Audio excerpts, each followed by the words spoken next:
Today we will be discussing Thou Shalt Not Kill, specifically abortion, euthanasia and suicide.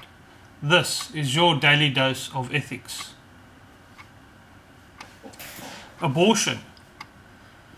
Human life must be respected and protected absolutely from the moment of conception.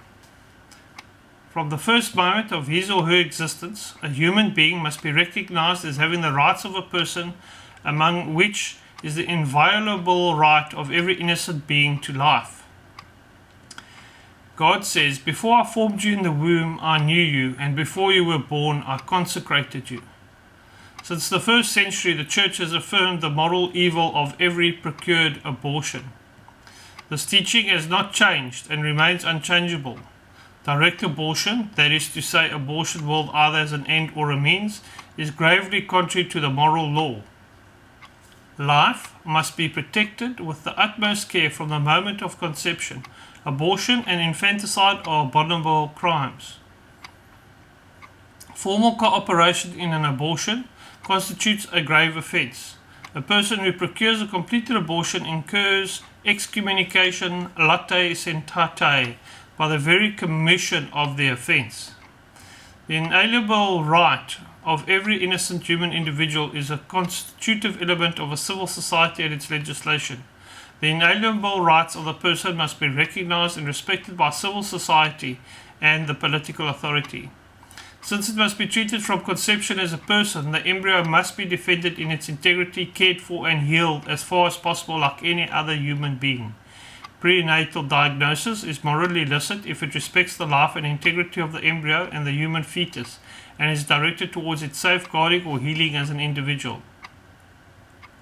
It is gravely opposed to the moral law when this is done with the thought of possibly inducing an abortion depending upon the results.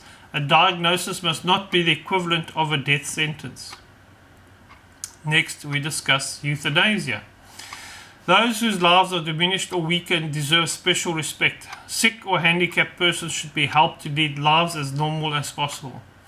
Whatever its motives and means, direct euthanasia consists in putting an end to the lives of either the handicapped, the sick, or dying persons.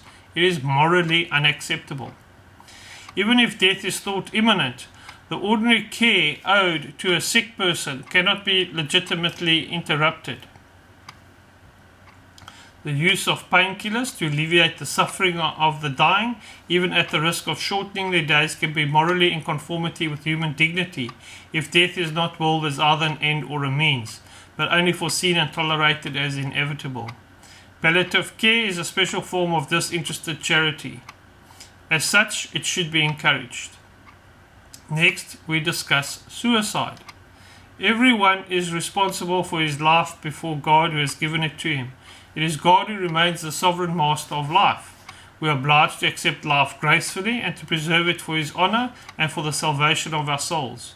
We are stewards, not owners, of the life God has entrusted to us. It is not ours to dispose of. Suicide contradicts the natural inclination of human beings to preserve and perpetuate his life. It is gravely contrary to the just love of self. It likewise offends love of neighbor because it unjustly breaks the ties of solidarity with family, nation, and other human societies to which we continue to have obligations.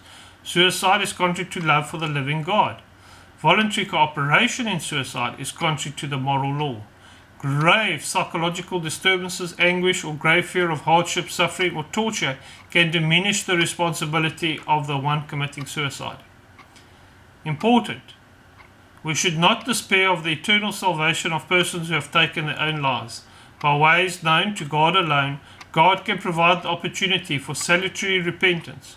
The Church prays for persons who have taken their own lives.